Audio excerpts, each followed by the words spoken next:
स्वरूपाय परात्मने स्वोपलब्धि प्रसिद्धाय ज्ञानानंदात्मने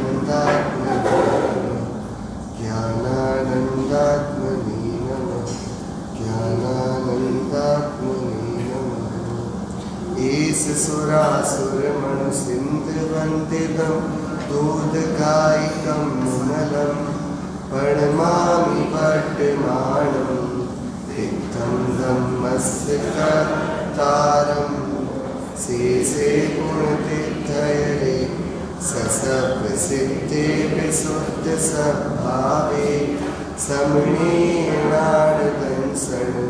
चरित्रतवीर्या यारे एते सर्वे सर्वं समुगं प्रत्येकमेव प्रत्येकं वन्दामि भट्टं ते हरिहन्ते मानुषे कीर्ते इच्छा हरिहन्ताणं सिद्धाणं दहनमोगणहराणम् अच्छावयवकाणं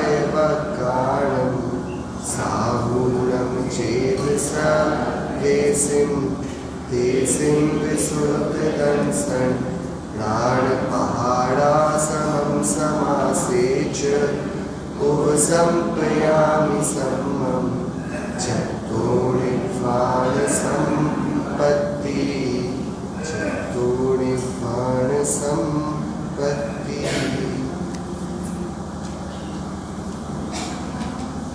आत्म स्वरूप की बहुत सुंदर चर्चा अभी ग्रंथाधिराज समय साक्षी के आधार पर हम सभी ने पूज्य गुरुदेव श्री गांधी स्वामी द्वारा करी।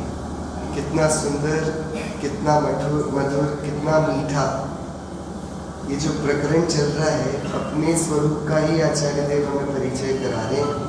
तो ये आत्मा कैसा है, तो जब शुद्ध नय का उदय हुआ तो कैसा आत्मा समझ में आया। तो ये 10वां कलश है समय सार ग्रंथ का। एक बार अपने साथ में, आपको याद ही होगा, पाठ करते हैं।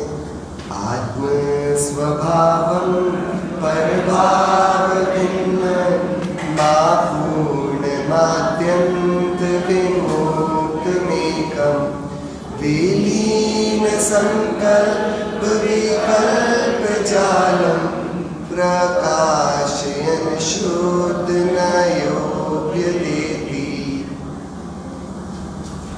श्लोकार्थ।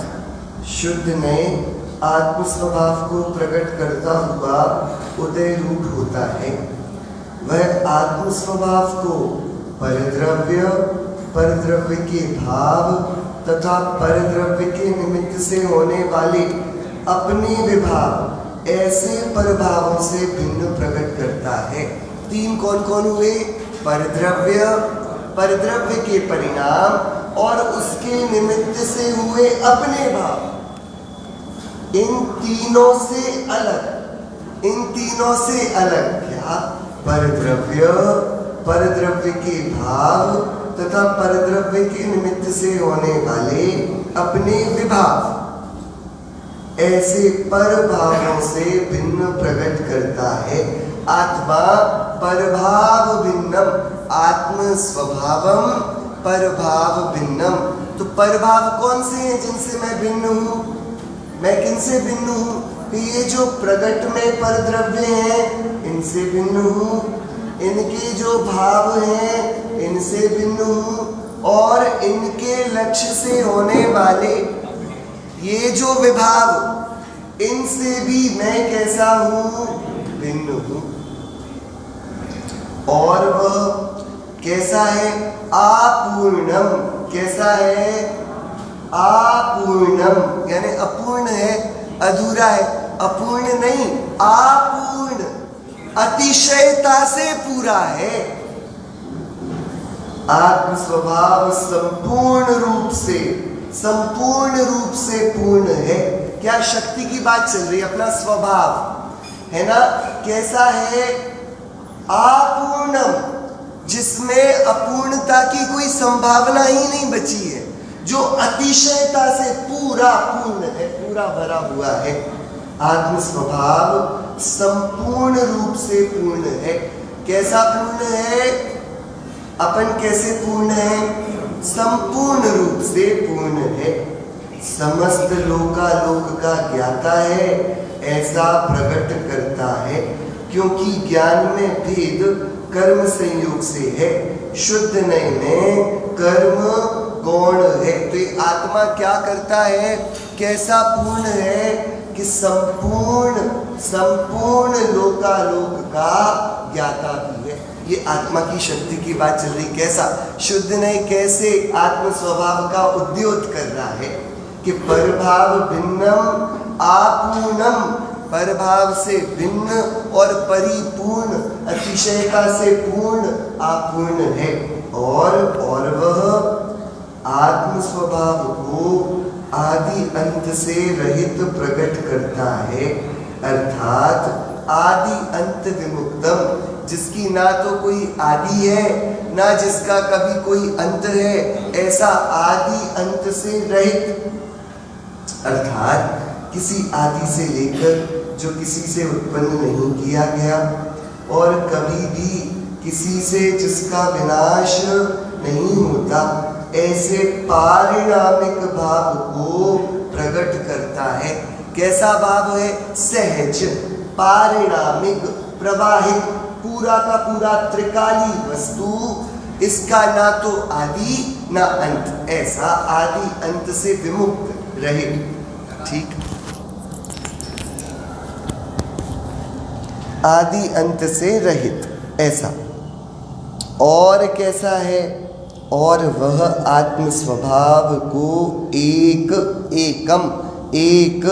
यानी सर्वभेद भावों से, द्वैत भावों से रहित एकाकार प्रकट करता है। शुरुआत में गुरुदेव श्री प्रदेश की चर्चा कर रहे थे। अपने असंख्य प्रदेश है ना, एक एक प्रदेश में पर्याय है। क्या? कहाँ पर है? एक प्रदेश में। वो पर्याय अपने जो स्वरूप है, अपन है, उसे ग्रहण करती है, उसमें झुकती है। वो पर्याय उसमें झुकती है।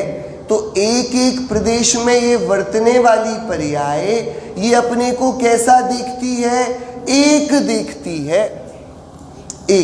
है, एक अनेक नहीं है।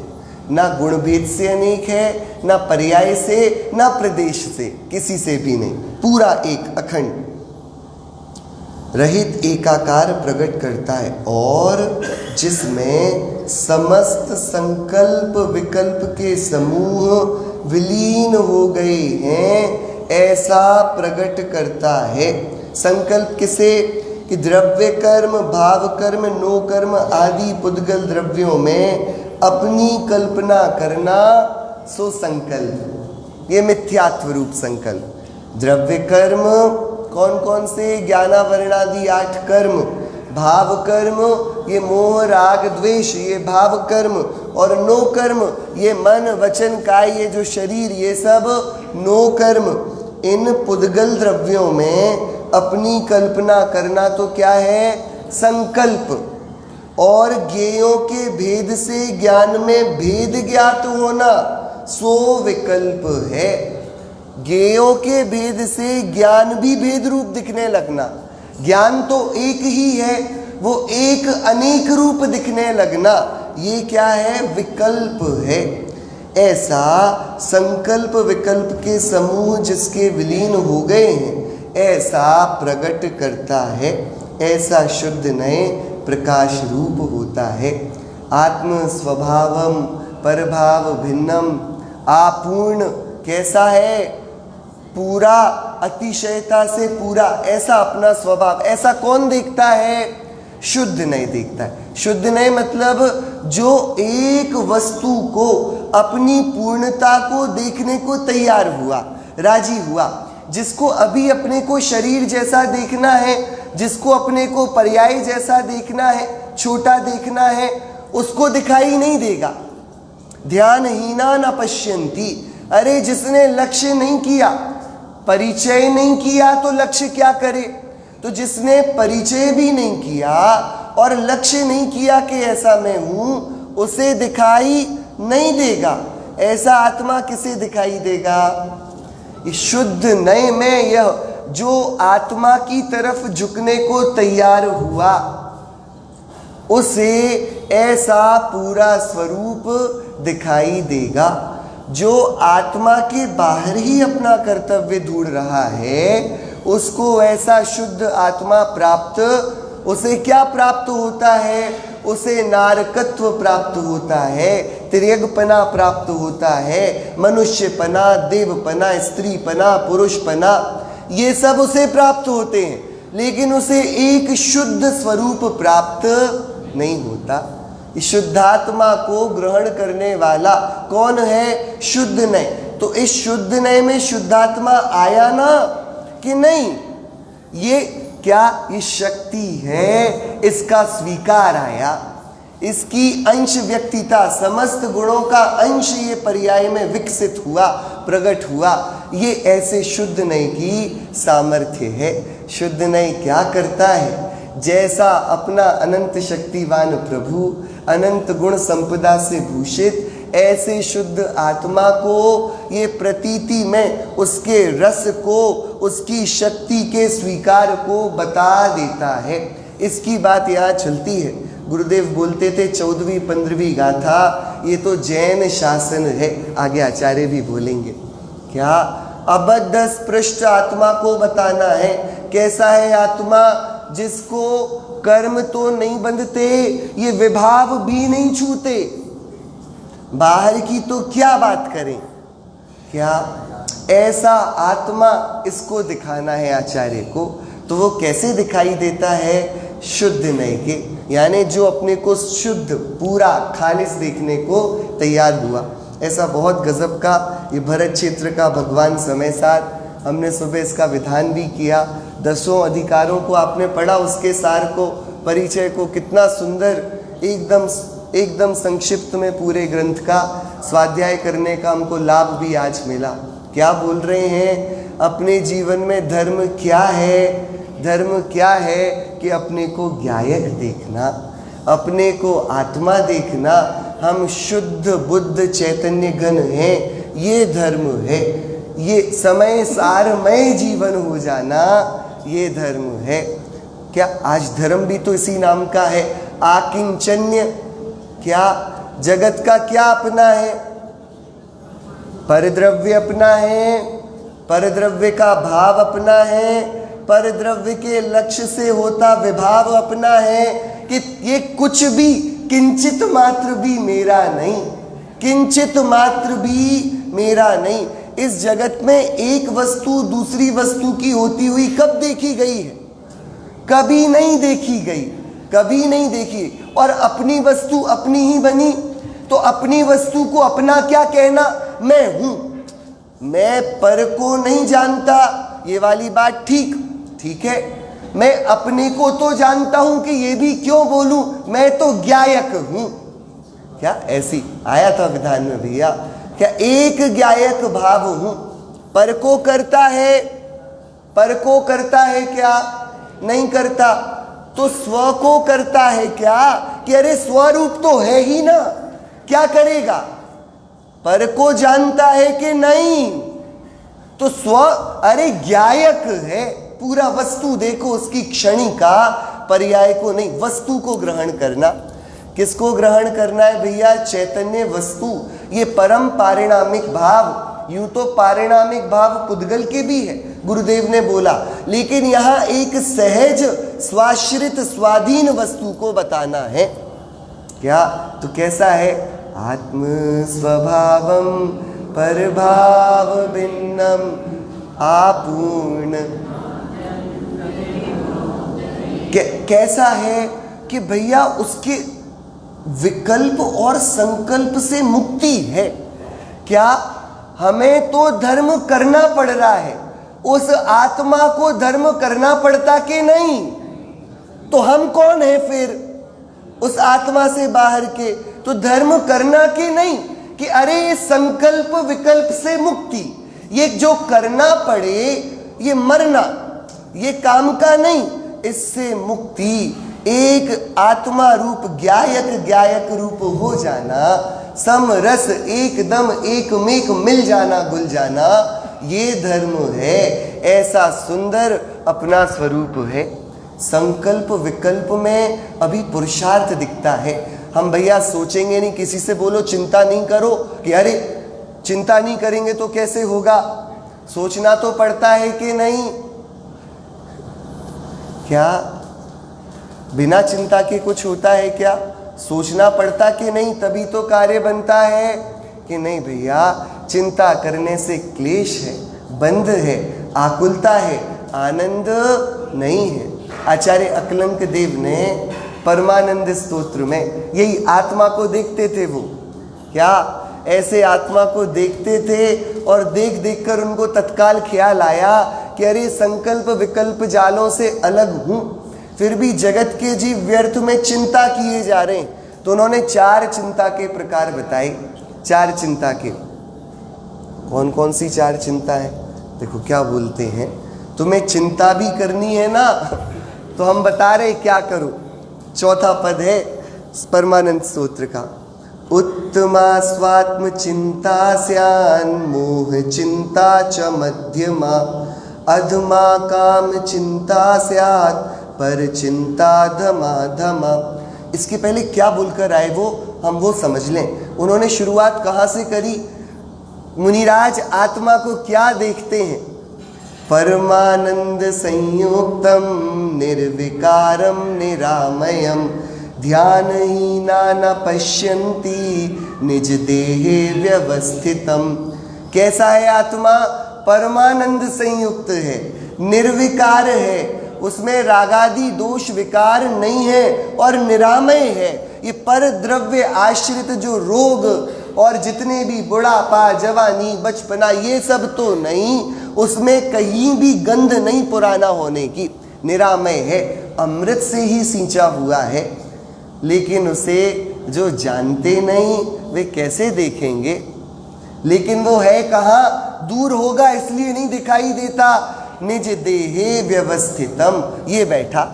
अपन कहाँ है भैया? आप मुझे जानते हो, देखते हो, तो वहीं बैठे देख लेते हो कि यहां तक आते हो? तो वहां बैठे कैसे? ये तो जादू हो गया। वहां बैठे कैसे देखते हो? कि सही बताओ, मुझे देखते हो कि अपने को ही देखते हो? कि जहां मैं दिखाई देता हूं ना, वहीं पर और थोड़ा मुझे देखने से थको, अब जो देख रहा है उसे देखो। क्या जो दूसरे को देख सकता है वो खुद को नहीं दिखाएगा क्या? जिस टीवी में चित्र दिख जाते हैं उसमें वो टीवी नहीं दिखेगी क्या? ये कैसी बात है कि टीवी के बिना चित्र क्या दिखेंगे? हाँ, अपने को देखे बिना पर को क्या देखा जाएगा? ये आत्मा का स्व पर का प्रकाशन करने का धर्म। सो जब पर प्रकाशित दिख रहा, क्योंकि उसका आकर्षण, उसकी अनादि से कुटेव, उसकी आदत, उसका व्यसन, तो अपना दिखा नहीं। अपन भी वहीं थे, लेकिन उसकी भैया इतने लंबे काल से विराधना रही। क्या ये अतिशय अनंतानुबंधी, ये अनंतानुबंधी, कल शाम को शायद गुरुदेव बोले थे, काय का है ये अनंतानुबंधी का क्रोध है। क्या भैया? अपने को नहीं जानना, अपने को नहीं देखना, अपने को नहीं मानना, सबको मान लेना, आत्मा को नहीं मानना। ठीक है, फिर क्या बोले वो? अनंत सुख संपन्नम। कैसा भैया? धर्म क्यों करते हो? सुख के लिए। अरे ये क्या बात हो गई? तुम स्वयं सुख के खजाने हो। अनंत सुख संपन्नम ज्ञानामृत पयोधरम।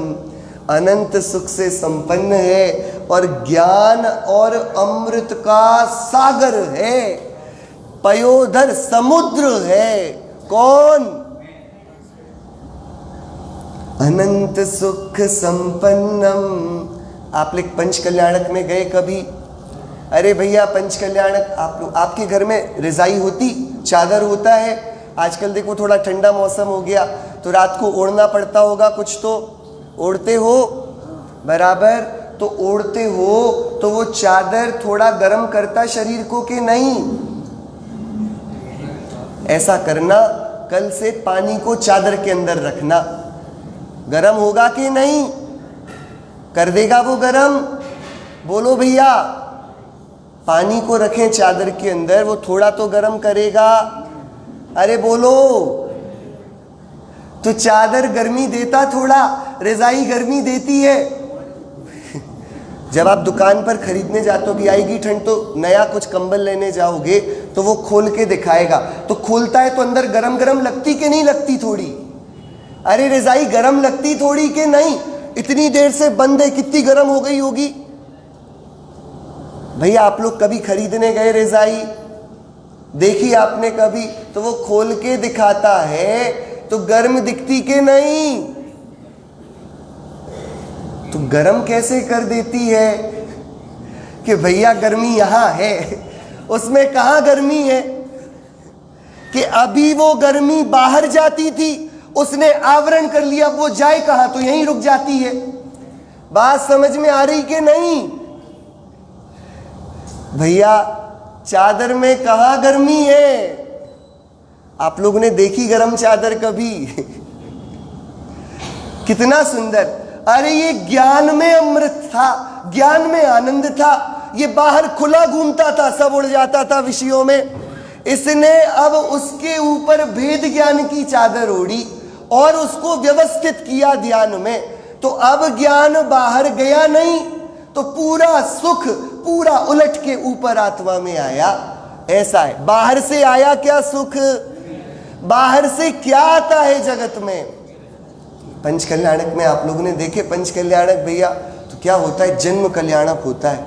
क्या मोक्ष कल्याणक में नहीं होती भीड़ भैया? मजा तो जन्म कल्याणक का है। क्या मोक्ष से किसको लेना देना?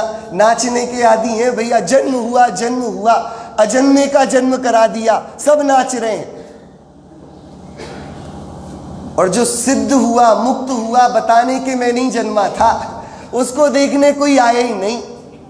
क्या तो भैया जन्म कल्याणक होता है।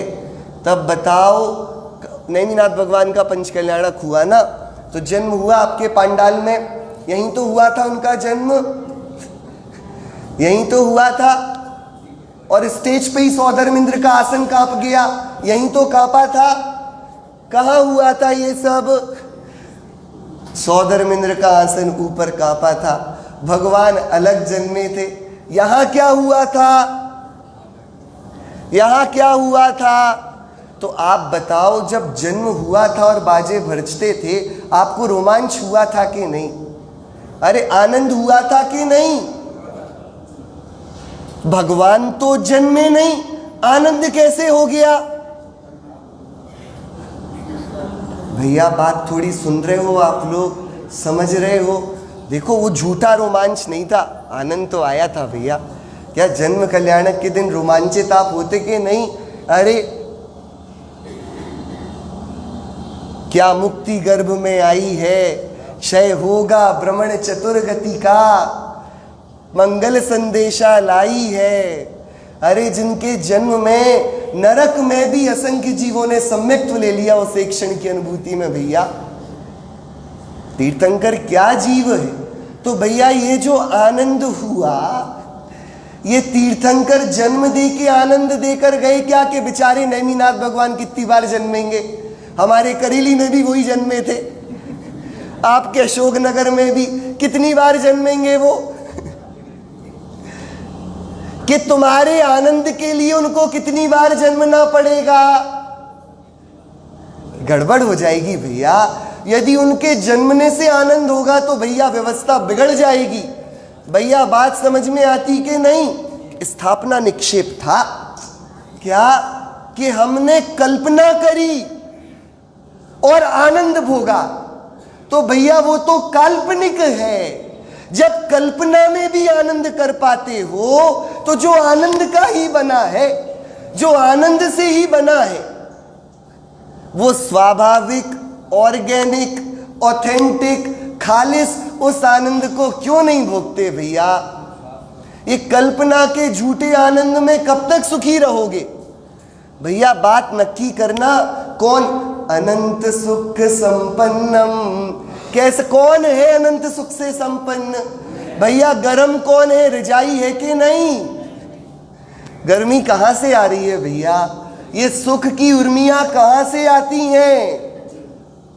बात एकदम चाहिए, एकदम स्पष्ट चाहिए ये ज्ञान, तो ये निर्णय तो पूरा खालिस चाहिए भैया। अपने को ठगने मत देना, ये भैया घाटे का स्वादा करके मत मर जाना, मरते रहोगे, जिंदा होके मरना। भैया जिंदगी लोग तो मरते हैं कि नहीं, मरे जीते हैं अभी तो। क्या अभी उल्टा है, मुर्दे जी रहे हैं। बात तो तब है जब जिंदा मरे। भैया बात समझ में आ रही है? अनंत सुख क्या, वो आचार्य अंकलंक देव निर्जन वन में क्या घोंकते हैं, क्या क्या भाते हैं, अंदर क्या घोटन करते हैं। अनंत सुख संपन्नम ज्ञानामृत पयोधरम अनंत वीर्य संपन्नम दर्शनम परमात्मना। अरे हम तो अनंत सुख से संपन्न, जिसके अंदर ज्ञान अमृत का सागर लहलहा है और जो अनंत वीर्य का स्वामी है, ऐसे परमात्मा को देखते हैं। तुम किसे देखते हो बताओ? हम तो इसे देखते हैं, तुम बताओ किसे देखते हो? हम तो हाड़ मांस मल मूत्र की थैली को थोड़ा थोड़ा सजा सजा कर देखकर खुश हो लेते हैं भैया। क्या थोड़ा बलिष्ठ बॉडी हो, मसल दिखें, थोड़े पैक्स वैक्स दिखें, थोड़ा अच्छा हो, तब आनंद है ना देखने में। ऐसे रूखे सूखे रूप को देखने में क्या आनंद है? हम क्या देखकर प्रसन्न होते हैं? और वे अकलंक देव आचार्य क्या देख रहे हैं? क्या कुंद कुंद आचार्य क्या देख रहे हैं? अमृतचंद्राचार्य देव आत्म स्वभावम परभाव क्या देख रहे हैं भैया? एक बार उनकी दृष्टि उधार लेके तो देखो। क्या फिर बोलते हैं आचार्य, निर्विकारम निराबाधम सर्वसंग विवर्जितम। ये परभाव भिन्नम की दूसरी शब्दों में व्याख्या। निर्विकार हूं, निराबाध हूं। निर्विकार हूं तो राग मेरा नहीं, निराबाध हूं तो कर्म अड़ता नहीं, और सर्वसंग विवर्जित तो नो कर्म भी क्या करेगा सबसे। क्या निर्विकार हूं, राग की मलिनता नहीं, निराबाध हूं, कर्म अड़ते नहीं, और सर्वसंग विवर्जित हूं, अकिंचन्य हूं ना भैया। मेरे किसी का संग पड़ता नहीं। तो क्या किया जाए? परमानंद संपन्नम। वापस अब भी बोले थे, उनको ऐसा नहीं लगा कविता में रिपीटेशन नहीं होना चाहिए, कुछ नया लिखो परमानंद की जगह, कि भैया वो कवि बनने थोड़ी बैठे हैं यहाँ, वे तुम बनो कवि, तुम्हें जो करना है, हमें तो आनंद के उछाले आ रहे हैं। क्या निर्विकारम निराबाधम सर्वसंग विवर्जितम परमानंद संपन्नम शुद्ध चैतन्य लक्षणम। क्या वे ऐसी चिंता में, ऐसी भावना में डूबे थे और उन्हें सामने हमारे जैसे ही मोही जीव दिखाई दिए हों, उन्हें करुणा आ गई। तब वे 4 प्रकार की चिंता बताते हैं। उत्तमा स्वात्म चिंता स्यात् मोह चिंता च मध्यमा अधमा काम चिंता स्यात् पर चिंता धमा धमा। 4 प्रकार की चिंताएं हैं। उसमें से सबसे उत्तम चिंता है जो निश्चिंत करती है। चिंता कौन सी अच्छी? जिसको करके चिंता नहीं होती। भैया बात समझ, कितना सरल। औषधि कौन सी अच्छी? भोजन कौन सा अच्छा? जिसको करके भूख नहीं लगती, वही तो भोजन अच्छा। औषधि वो अच्छी जिसको रख के लेके रोग नहीं रहता। चिंता कौन सी अच्छी? भैया ऐसी औषधि जो एक बार लेके फिर लेनी पड़ती हो, वो बेकार है। तो औषधि अच्छी कौन सी? जिससे औषधि नहीं लेनी पड़ती। ऐसे ही है, आप लोग ऐसी औषधि को अच्छा मानते हो ना भैया, कुछ और तो अच्छी नहीं लगती। ऐसी दवाई दे दो भैया जो जिंदगी भर खानी पड़े, ऐसा तो नहीं मांगते डॉक्टर से। और वो बोल दे कदाचित खानी पड़ेगी तो तुरंत पूछ लेते हो भैया और कोई रास्ता नहीं, कोई दूसरी नहीं, खानी पड़ेगी। अच्छा नहीं लगता ना ऐसे। क्या तो औषधि कौन सी अच्छी है? जो औषधि को खा जाए। चिंता कौन सी अच्छी है? जो चिंता को खा जाए। तो सबसे उत्तम चिंता कौन सी है? कि एक आत्मा की चिंता। अरे अपने को आत्मा रूप देखना। चिंता मतलब चिंतन। हाँ, क्या अच्छा है जिसको करके चिंता बचती नहीं, जो निश्चिंतता देती हो। उत्तमा स्वात्म चिंता स्यात्। भैया किसकी चिंतन करो, किसकी फिक्र करो, किसकी भावना करो, ये सब ठीक है।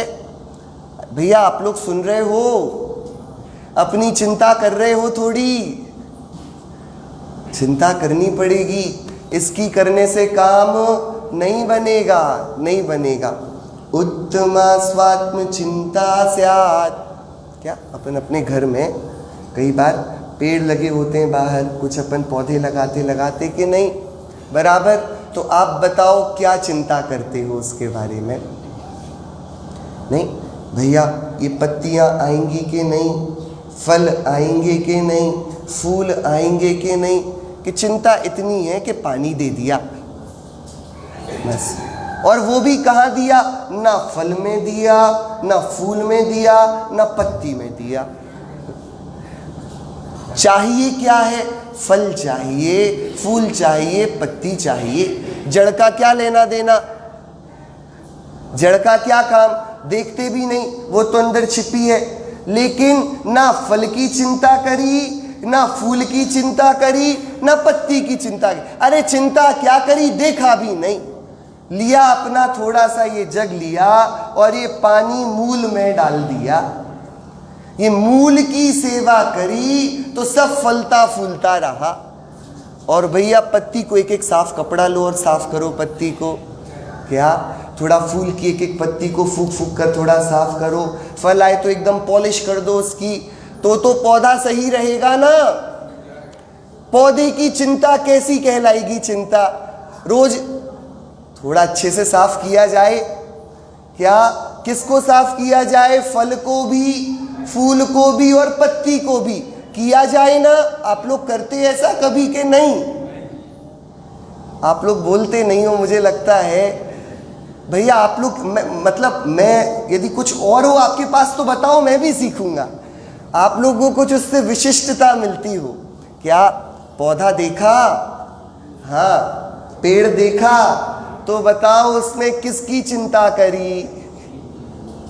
फूल की, पत्ती की, फल, मिले सब कुछ बिना चिंता के।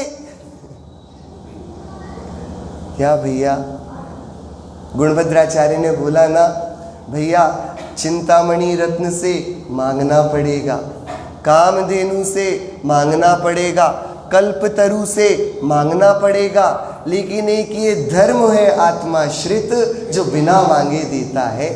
चिंतत क्या क्या है वो? हाँ, बिन जाने बिन चिंत, बिन चाहे बिन चिंतये, बिन जाने बिन। फिर क्या है? धर्म सकल सुख। गुणभद्राचार्य की आत्मानुशासन की गाथा है ये। क्या? बीज राख फल भोग वे, ज्यों किसान जग माही, त्यों चक्री नृप सुख करें, धर्म विसारे नाई। आत्मानुशासन की गाथा है ये, जो वहाँ पर वज्रधर चक्रवर्ती के वैराग्य भावना में ली गई। क्या भैया किसको किसको सुरक्षित रख लो? मूल को सेवो, मूल को। क्या? आत्मा की चिंता। आत्म भावना से ही ये जीव निर्वाण को प्राप्त होगा। सो आत्म भावना कैसी? कि अभेद। वो क्या करेगा? मोह क्षोभ विहीन परिणाम चारित्र को, मुक्ति को देगा। और यदि भेद वाली आत्म भावना होगी तो क्यों घबराते हो? तब भी स्वर्ग का पुण्य वैभव का क्लेश तो देगा ही, तुम्हें कभी विपत्ति में नहीं डालेगा। ये भैया फायदे का सौदा है। क्या है फायदे का सौदा? आत्मा की भावना जो निर्विकल्प हो गई तो मोक्ष, और नहीं हुई निर्विकल्प तब तक इंश्योरेंस तो है ही भैया। पतन तो नहीं होगा। अरे कुछ नहीं, वो पुण्य को ताकोगे फूल को सेवोगे, फल को सेवोगे, घास फूस को देखोगे तो बात नहीं बनेगी। सेवना तो एक को पड़ेगा, एक ही का काम, तीन तीन को जाएगा भैया, द्वैत हो जाएगा, बात बिगड़ जाएगी, कुछ नहीं बचेगा। एक ही साधे सब सधे, सब साधे सब जाए। क्या बात आप लोग को समझ में आती है? तो किसकी चिंता करनी होगी? किसकी चिंता है ना? भावना। क्या उत्तमा स्वात्म चिंता से बार बार आत्म स्वभावम परभाव भिन्न मां पूर्ण, पूरा कैसा? अनंत सुख संपन्नम ज्ञानामृत पयोधरम, ऐसा पूरा पूरा। इसकी भावना ये करनी पड़े। यूं तो अभेद एक अखंड आत्मा में घुस जाना, देखना ही नहीं कुछ, लेकिन जब तक नहीं घुसे हो तब तक अपने को विकल्प में ही पूरा देखना, पूरी चैतन्यता की भावना। दूसरी होती है मोह चिंता च मध्यमा। मोह मतलब मिथ्यात्व वाला नहीं कि अरे ये देखो जो यहाँ अकलंक देवाचार्य कर रहे हैं, अरे हमने ये आत्मा को देखा, तुम भी आत्मा को देखो। स्वयं आत्मा को भाई ये प्रथम चिंता, जब ना भा पाए तो दूसरों से आत्मा की बात करे। क्या?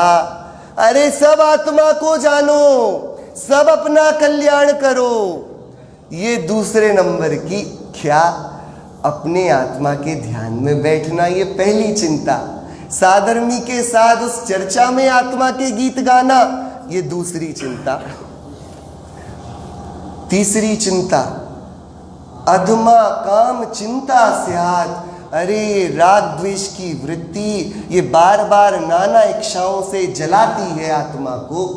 ये पर द्रव्य की, काम की, क्या काम मतलब किसी वस्तु को चाहे, ये पर द्रव्य से, अरे मैं परमानंद का समुद्र, मैं पर द्रव्य के पास क्यों जाऊं?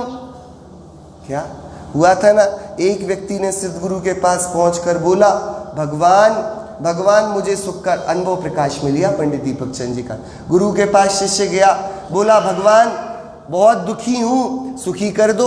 उनने बोला देखो भैया अभी तो हम व्यस्त हैं, परमानंद में डूबे हैं, तुम ऐसा करो, ये थोड़े दूर एक तालाब है, वहाँ एक मत्स्य ज्ञानी पंडित है, तुम उससे जाके पूछो, बताएगा। कौन बताएगा? मगरमच्छ। जाना तो देखो, डरा नहीं, अपन तो नाम सुन के ही डर जाए, उसको सही में करना था तो मगरमच्छ के पास भी गया तो उसने बोला भैया हमारे गुरु ने आपके पास भेजा, आप ऐसा करो, बता दो सुखी होने का क्या रास्ता है। उसने बोला बिल्कुल बता दूंगा, लेकिन तुम भद्र पुरुष लगते हो, तुम अच्छे आदमी लगते हो, सो तुम पहले मेरा एक काम कर दो, हम तुम्हें बता देंगे। तो बोला बिल्कुल, ये क्या बात हुई, आप बोलो, गुरु ने भेजा है, हम तो गुरु की आज्ञा मानते। मुझे बहुत दिनों से प्यास लगी है, थोड़ा पानी ला दो। भैया ये क्या बात हुई, तुम मेरा मजाक क्यों उड़ा रहे हो? दुखिया को जान के तुम मजाक उड़ाओगे? पानी के अंदर बैठे हो, मुझसे पूछते हो कि भैया प्यास बुझा दो, तो मच्छी क्या बोलता है? परमानंद संयुक्तम, भैया ज्ञानामृत पयोधरम। भैया तुम भी तो सुख समुद्र में बैठे हो, अरे और मुझसे पूछते हो सुखी कैसे हो? क्या? तो तीसरी चिंता, हम सुख के लिए बाहर चले गए। क्या? पानी में मीन प्यासी रे, मुझे रह रहे आवे हासी रे। भैया क्या हम रजाई से गर्मी मांगने लगे? बात समझ में आई? हम सुखी होने के लिए किसी प्रसंग की प्रतीक्षा करने लगे। भैया जब वो आएगा ना, बच्चे कितने एक्साइटेड, हमारा बर्थडे आएगा तब देखना। भैया जब बर्थडे नहीं आ रहा तब भी तो तुम जिंदा ही हो। उस दिन क्या 24 के 25 घंटे होंगे कि जब तुम उस दिन बिना बात के खुश हो सकते हो, तो आज हो जाओ ना। 365 में से एक दिन खुशी का क्यों रखते हो? ऐसा अनर्थ क्यों करते हो? बात समझी क्या? कि पर वस्तु में सुख देखने से पराधीनता है, चारित्र का हनन है। मैं अकिंचन्य हूँ, मेरे में पर वस्तु चाह के भी आ नहीं सकती, तो मैं तो स्वात्मानंद में तृप्त रहूँगा। तो अधमा ये बेकार लोग, मूढ़ लोग, अज्ञानी लोग पर से सुखी होने की आकांक्षा लगाते हैं। ये होगा तो सुखी हो जाऊं भैया, बाकी सब तो ठीक है, ये और हो जाए तो भैया फिर ठीक है। आपके सबके ऐसे एक एक काम सबके जीवन में होगा, जिसके होने पे सुख आने वाला होगा, है सबके जीवन में भैया, बस ये हो जाए इसके बाद है आप सबके में। आपके पिताजी के पिताजी भी ऐसे ही बोलते थे, आपके पिताजी भी ये बोलते हैं, आप भी ये बोलते हो, बच्चे भी ये बोलते रहेंगे। अब भाषा बदलो भैया, ये जैसा होता हो होए, हम तो सुखी ही हैं भैया। जीवन में निराकुलता, समता, शांति चाहिए, वो आवश्यक है। बाहर कुछ होता उसको बहाना मत बना खुद को दुखी करने का। क्या छिपकली कितनी परेशान है, वो ऊपर टंगी हुई है, उसे चिंता है हमारी। इतनी बढ़िया स्वाध्याय सभा चलती है, हम हट गए तो गिर जाएगा नीचे पूरा छत, तो पकड़ के खड़ी है भैया।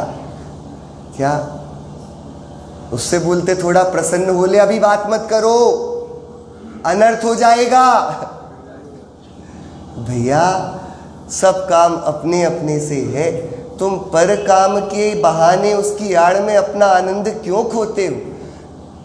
क्या बेचारे बच्चों का क्या होगा ना, कि अरे अनाथ बच्चों को जीते नहीं देखा, उनका क्या होता है? क्या होता है भैया? नहीं जीते हो, हमारे बिना क्या होगा, ये तो करना पड़ेगा। वो भैया छिपकली बन के खड़े हो अभी चिपक के दीवाल से, अरे होता स्वयं जगत परिणाम, मैं जग का करता क्या काम। ये भाव भैया, ये दवाइयाँ हैं, ये औषधि है, निर्दोष है, पवित्र है, लेने जैसी है, बार बार बांटने जैसी है। क्या बात समझ में आई भैया? बात कि पर की चिंता, तो एक तो पर से सुख की चिंता करे, ये तो अधम।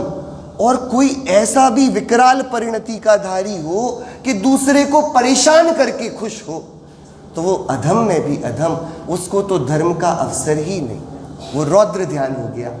तीसरे नंबर की चिंता आर्त ध्यान, चौथे नंबर की चिंता रौद्र। ये वाली चिंताएं करने, इनका त्याग करो, इनको करने वाला मैं नहीं, मैं एक निर्दोष शुद्धात्मा की भावना भाने वाला शुद्ध चैतन्य तत्व हूँ भैया। बात समझ में आई? आकिंचन्य तत्व दिखा के नहीं, समझ, इतना स्वीकार तो करें, आत्मा अपना ऐसा ही है। समय सार ग्रंथ की गाथाएं हैं सर्व विशुद्ध ज्ञान अधिकार की। ये दीवार है, इस दीवार पर पेंट चढ़ा है, पहले चूना लगता था, अपन अब बढ़ गए थोड़े, हमने तरक्की कर ली ना। अरे तरक्की करी के नहीं भैया, पहले के लोग तो क्या चूनी मिट्टी के मकान में रहते थे, हमारे देखो एकदम कंक्रीट के बने हुए, भूकंप भी झेल जाएं। आप जान तरक्की करी के नहीं, कि भैया पहले के लोगों के परिणामों को तौलना, और अपनी तरक्की परिणामों से है, बाहर से नहीं। इनसे तरक्की नहीं कि जितना आडंबर बढ़ा है उतनी ही विकृति आई है, उतनी ही कषायों का ताव बढ़ा है, उतनी सरल वृत्ति को छोड़ दिया हमने। भैया काहे की तरक्की है ये कैसी तरक्की है? अब थोड़ा तो विचार करो, कितना आगे बढ़ गए हम के और नीचे हो गए। क्या तरक्की नहीं मानना भैया इसको? अपन ने कितना हिंसा को जीवन में पी लिया है, पूरा जीवन हिंसा में ही हो गया।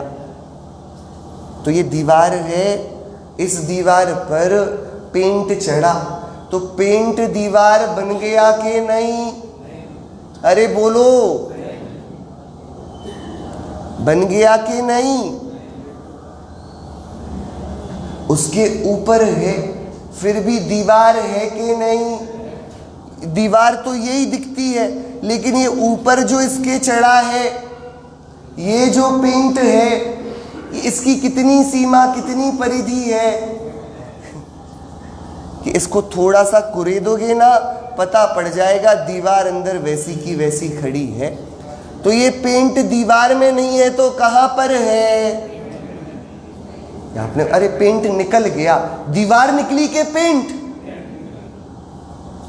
अभी तक जब तक दिखता था पूरी दीवार दिखती थी, भेद नहीं किया था। अब जब वस्तु का सूक्ष्मता से विचार करने गए तो भैया पता पड़ा 10 साल से चिपका है, अभी तक दीवार नहीं बन पाया। बन पाया क्या? तो ठीक है, बना नहीं, दीवार को रंग तो दिया ना। अरे दीवार को रंगा के नहीं उसने। नहीं भैया, नहीं समझ में आ रही आपकी बात। अपन ने चूने से दीवार को रंग दिया, रंगा के नहीं। चूने से दीवार रंगी गई के चूना ही कलई कलई में, दीवार दीवार में। क्या ये आत्मा परद्रव्य का परिणाम तो क्या करे, परद्रव्य की परिणति को तो क्या करे? ये आत्मा उस पर के संयोग से हुई परिणति, उससे भी रंगा नहीं है। बहुत सूक्ष्म है भैया, बात समझने की है। मिला पूरा दिखाई देता है, लेकिन ऐसा ये आत्मा रागी द्वेषी दिखता हुआ भी आनंद का ही बना है। जो आनंद का ना हो तो आनंद के सारे द्वार खत्म हो जाएं। आप लोग को बार बार घड़ी दिख रही कि नहीं दिख रही? दिख रही कि नहीं? अच्छा भैया, क्या हुआ, वो अपन ने उसको बेचारे को शिला के नीचे दबा छोड़ दिया था ना, प्रद्युम्न कुमार को, याद आपको कि नहीं? अरे हाँ, तो भैया उस शिला ने प्रद्युम्न कुमार को दबाया कि नहीं? बोलो,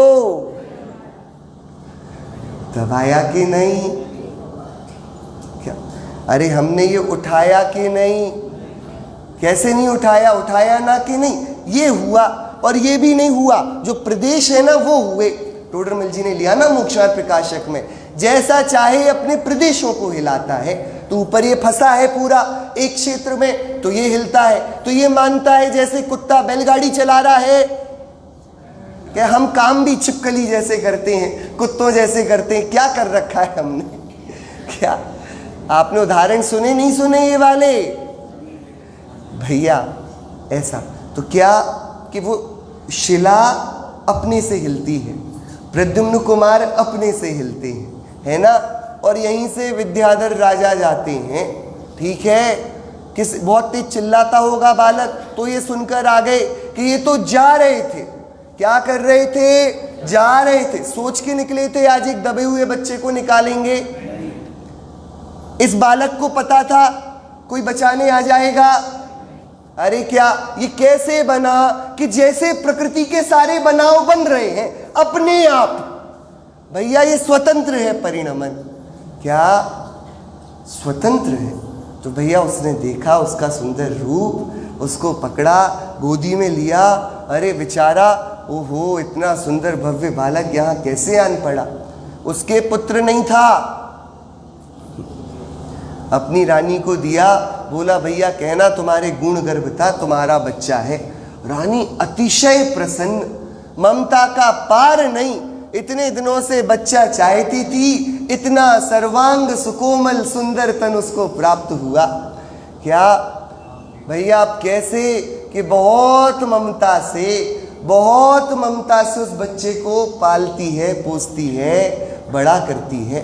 बच्चा दिन दूना रात चौगुना बड़ा हुआ, द्वितीया के चांद भांति बढ़ता बढ़ता 16 वर्ष का कुमार हुआ, कामदेव तुल्य।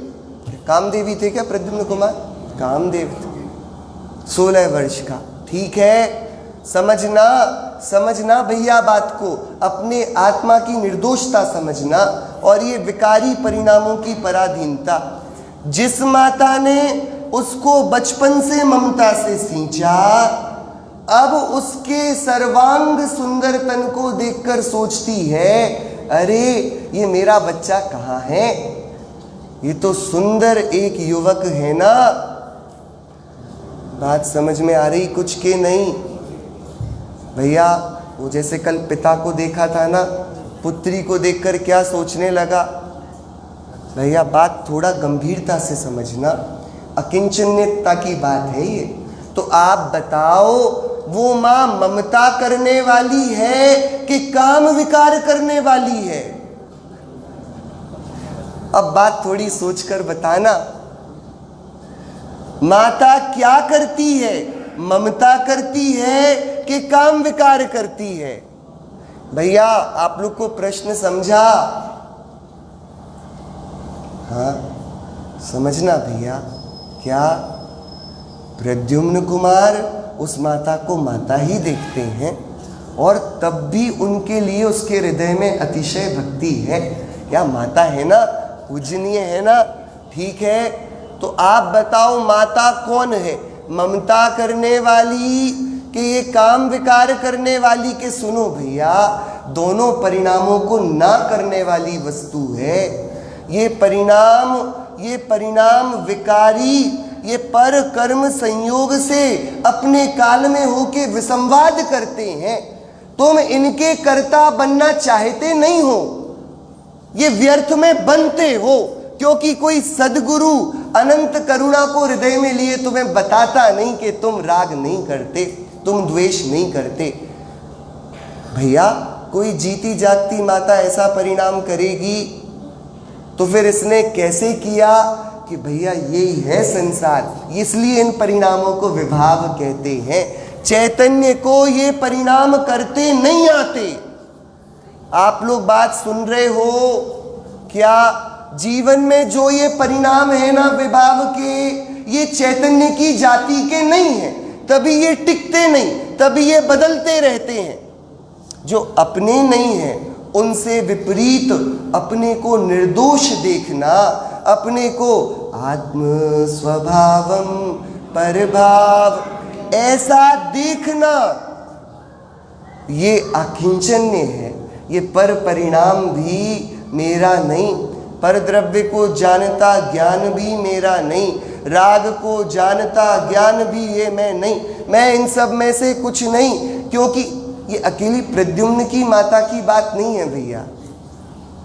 परावर्तन में हमने क्या नहीं किया, इसकी कल्पना नहीं है। जितने अधम से अधम पापों की आज आप निंदा करते हो, जितने आप न्यूज़पेपर में पढ़ पाते हो, आत्मा की विराधना में भाव परावर्तन के चलते ऐसा एक परिणाम नहीं है। जो ऐसा प्रचुर शुभ परिणाम जिससे 9वें ग्रीव्य की आयु बनती हो वो किया है अनंत बार, मुनि व्रतधार अनंत बार। तो यदि वो बात सत्य है तो अधम से अधम परिणाम भी अनंत बार करके उसकी प्रचुर कर्म की वेदना को भोगा है। अब क्या करें? अब इन सबसे निवृत्त हो। क्या ये राग आत्मा में हुआ तो ये चूना लगा दीवार पर तो दीवार रंगी गई कि नहीं? तो ये आत्मा राग से रंगा गया कि नहीं? ये दुख का वेदन हुआ तो दुख से आत्मा रंगा गया कि नहीं? कि भैया यहाँ एक वस्तु दूसरी वस्तु नहीं होती, ये राग भिन्न वस्तु ही है, स्वाभाविक नहीं। अपने को तो परमानंद संपन्नम, मैं परमानंद से संपन्न शुद्ध बुद्ध चैतन्य घन आत्मा हूँ, ऐसा देखना ही आकिंचन्य धर्म है। हमके ऐसा हमारे सुंदर धर्म प्रकट हो। हम एक आत्मचिंता पहले भेद वाली समझने के लिए और फिर अभेद एक आत्मानुभूति, इसको अपने जीवन का ध्येय बनाएं और अपनी पूर्णता को देख देख तृप्त रहें। इसी मंगल भावना से।